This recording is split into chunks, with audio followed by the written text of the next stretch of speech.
Hello students, I hope you all are doing very well. So आज की video में हम मैथ्स के थ्योरम स्टार्ट करेंगे। सो थ्योरम नंबर 1 है हमारे पास, which is from chapter number 9। One and only one circle can pass through 3 non collinear points.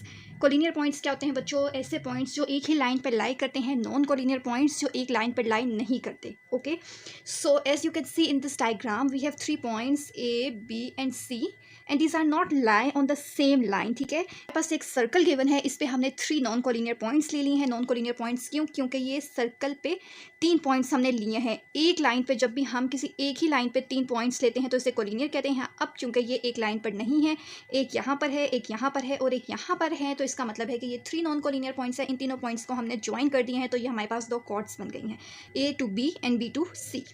So given हमारे पास क्या क्या है बच्चों? A B C are 3 non collinear points in a plane A B C. हमारे पास 3 non collinear points है एक प्लेन पर। प्लेन का मतलब है ये हमारे पास एक प्लेन है, इस पे हमारे पास 3 नॉन कोलिनियर पॉइंट्स हैं, यानी कि ये एक लाइन पर लाइन नहीं कर रहे।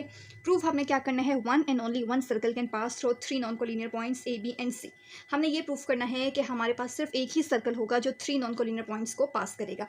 अब देखें, ये जो हमने 3 नॉन कोलिनियर पॉइंट्स ले ली हैं, इस पे अगर आप सर्कल ड्रॉ करें तो एक ही सर्कल है जो इन तीनों पॉइंट्स को बाइसेक्ट कर रहा है। इंस्ट्रक्शन हमने क्या करनी है? Join A with B. अब हमने किया क्या है? जो हमने 3 नॉन कोलिनियर पॉइंट्स लिए थे ए बी सी, इसमें हमने ए को बी से ज्वाइन कर दिया है एंड बी को सी से ज्वाइन कर दिया है। Then draw D F perpendicular bisector to A B. Then अब हमने क्या किया है? इन दोनों के बिल्कुल मिड में एक लाइन ड्रॉ की है जो कि परपेंडिकुलर बाइसेक्टर है हमारे पास। इस लाइन को, इस पॉइंट को हमने डी का नाम दे दिया है। इसी तरह बी और सी के बिटवीन हमने एक लाइन ड्रॉ की है जिसको हमने एच का नाम दे दिया है, और ये हमारे पास परपेंडिकुलर बाइसेक्टर है बिटवीन बी एंड सी। सो यही चीज़ हमने कंस्ट्रक्शन में लिख दिया। जो भी डॉटेड लाइन से बच्चों लाइन ड्रॉ हुई होती है, ये हमारे पास कंस्ट्रक्शन होती है किसी भी थ्योरम पे। So draw D F perpendicular bisector to A B. हमने ड्रॉ डी एफ किया था, ये डी से लेकर एफ तक हमने एक ड्रॉ किया है जो कि परपेंडिकुलर बाइसेक्टर है ए बी के। ये देखिए, ये बिल्कुल इसके बिटवीन है, इसका परपेंडिकुलर है। एंड एच के इसका perpendicular bisector to B C, और एच से लेकर के तक की जो लाइन है ये बी सी का परपेंडिकुलर बाइसेक्टर है। क्यों? क्योंकि इसके बिल्कुल बिटवीन से हमने ड्रॉ किया है। So D F at H K are not parallel and they intersect each other at point O. अब हम देख रहे हैं कि जो लाइन है डी से लेकर एफ और ये जो लाइन है एच से लेकर के, डी एफ और एच के एक दूसरे के पैरेलल नहीं है। पैरेलल किस तरह होता है? क्योंकि लाइंस को हम पैरेलल कहते हैं, तो ये लाइंस तो एक दूसरे के पैरेलल नहीं है। डी एफ इस साइड पे जा रहा है और एच के इस साइड पे जा रहा है, और ये क्या कर रही है? बट ये दोनों लाइंस जो है एक दूसरे को पॉइंट ओ पे जाके बाइसेक्ट कर रही हैं। Okay, let's move towards statement and its reasons. Okay, so let's see its statement and reasons. Every point on D F is equi distance from A and B. D से लेकर F तक हमारे पास, D to F हमारे पास जो point है वो equidistance है ए और इक्वी डिस्टेंस है बी। डी जो पॉइंट है वो बिल्कुल मिड में है, जितना डिस्टेंस डी का ए तक है उतना ही डिस्टेंस डी का बी तक है। Why? Because D F is the perpendicular bisector to A B, क्योंकि डी एफ जो है वो ए बी का परपेंडिकुलर बाइसेक्टर है, इसलिए हमारे पास डी एफ जो है वो इक्वी डिस्टेंस है from A and from B. In particular measurement O A is equal to measurement O B. इससे हमें क्या चीज़ पता चलती है कि इसका मतलब है कि मेजरमेंट ओ ए इक्वल होगा मेजरमेंट ओ बी के। इसको हमने 1 का नाम दे देना है। सिमिलरली जिस तरह हमने डी टू एफ की बात की है इस ट्राइंगल में देखे, इसी तरह ये जो दूसरी ट्राइंगल है इसमें हमारे पास परपेंडिकुलर बाइसेक्टर क्या है? H K. Similarly every point on H and K is equi distance from B and सी।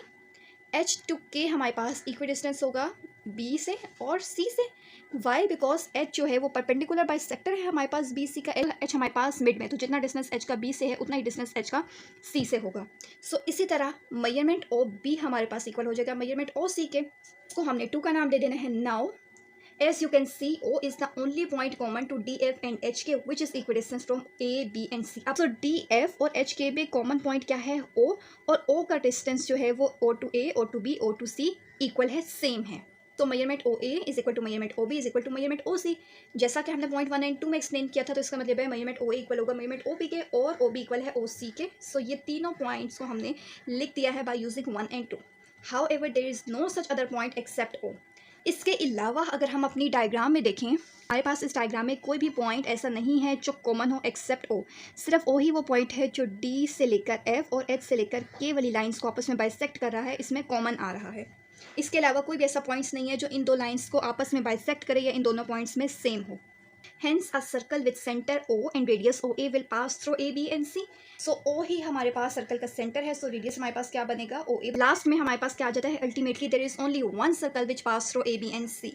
सो इससे हमारे पास प्रूफ हो जाती है ये बात कि अगर हमारे पास एक सर्कल है जिसका सेंटर ओ है, तो इसका मतलब है हमारे पास सिर्फ एक ही सर्कल एग्जिस्ट कर सकता है जो इन तीनों पॉइंट्स ए, बी और सी को कट करेगा, ठीक है। अगर हम यहाँ पे 2 सर्कल्स ले लेंगे तो वो इन तीनों पॉइंट्स को कैसे at the same time cut कर सकते हैं। इसका मतलब हमारे पास सिर्फ एक ही सर्कल एग्जिस्ट करता है जो 3 नॉन कोलिनियर पॉइंट्स को आपस में कट कर सकते हैं। नॉन कोलिनियर इन्होंने कहा क्यों था बच्चों, अगर हम कोलिनियर ले लेते यानी कि एक ही लाइन पे 3 पॉइंट्स लेते तो जब हम सर्कल ड्रॉ करते तो सर्कल कोई से 2 पॉइंट्स को आपस में कट कर पाता, एक पॉइंट रह जाता, इसीलिए हमने 3 नॉन कोलिनियर पॉइंट्स लिए, यानी कि एक यहाँ ले लिया, एक यहाँ ले लिया, एक यहाँ ले लिया।